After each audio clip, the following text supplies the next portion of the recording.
I'm heading into town to get some dinner tonight.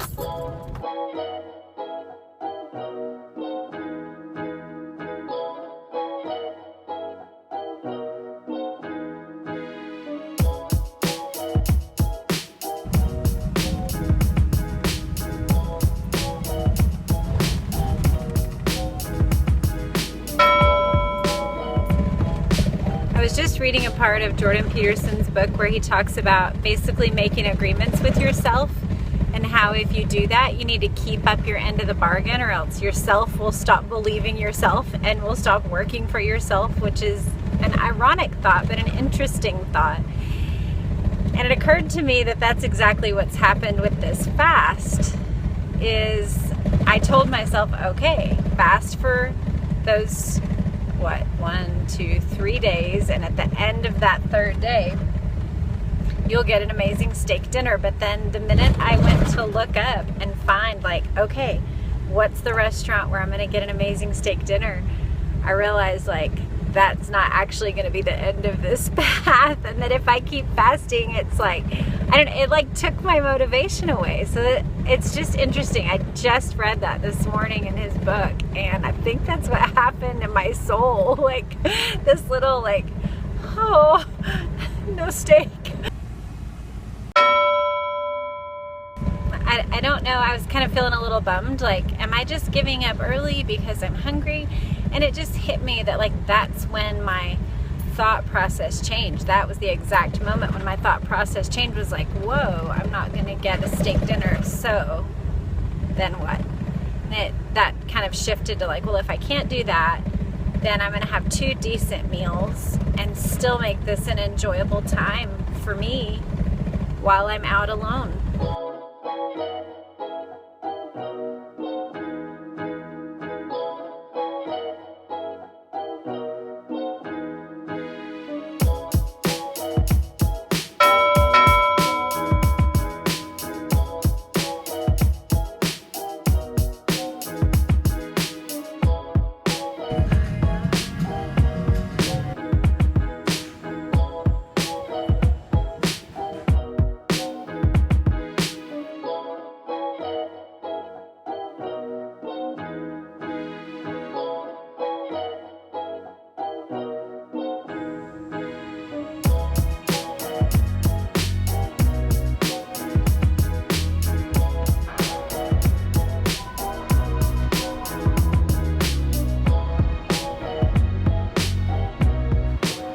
So it was good.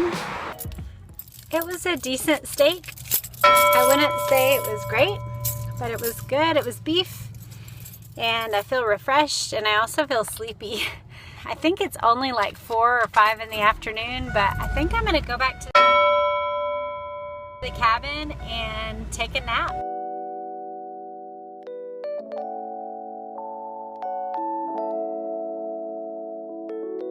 Part of me feels a little bit guilty, like more like guilt imposed by others guilty, not self-guilt, for getting away like this. Not that you're asking, but if someone was asking, like, come on, what kind of a first world life is that?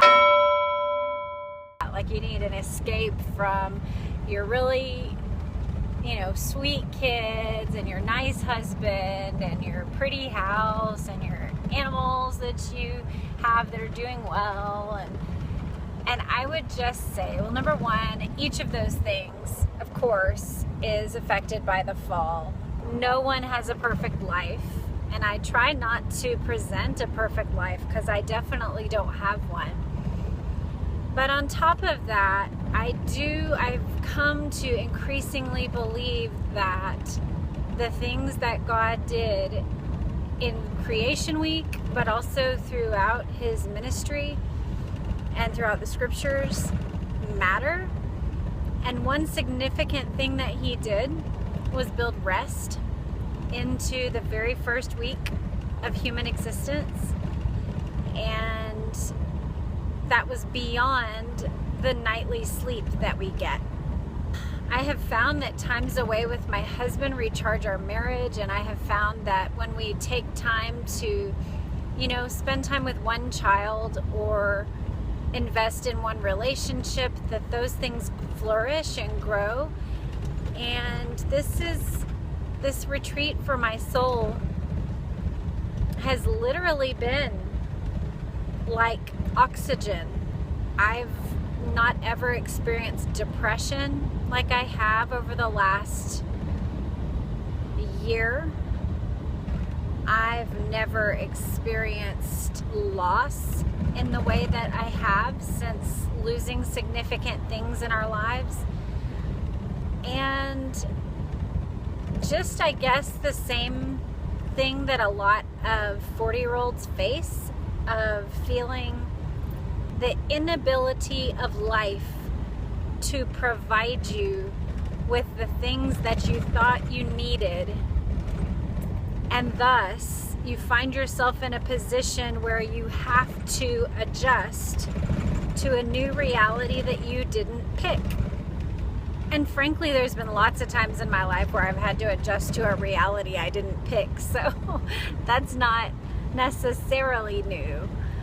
But while I am very, very grateful for all of the things in my life, this has been a hard season. And gratitude doesn't erase challenges.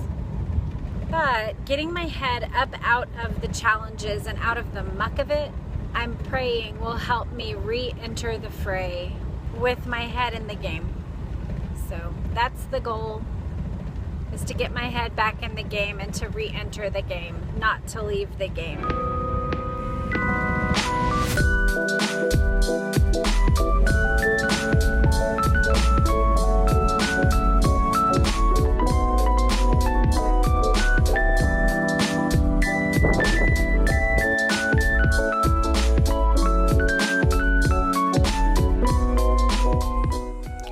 I was just thinking about the idea of the Sunday pot roast, and I wonder if it originated with a woman who was trying to minimize the amount of work she needed to do on Sunday while still feeding her family.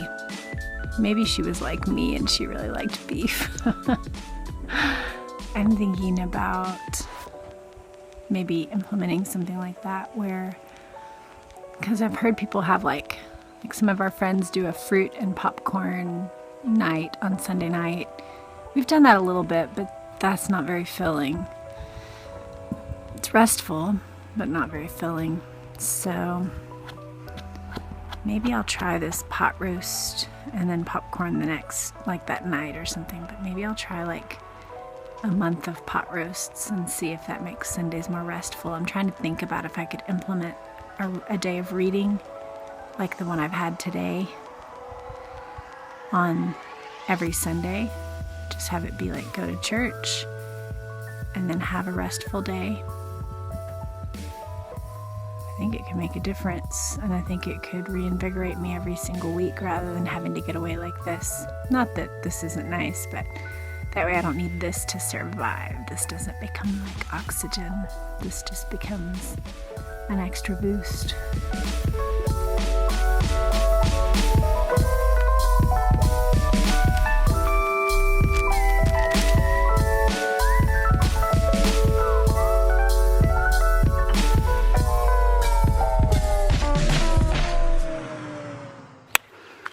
I think that is my cue to move back to the porch.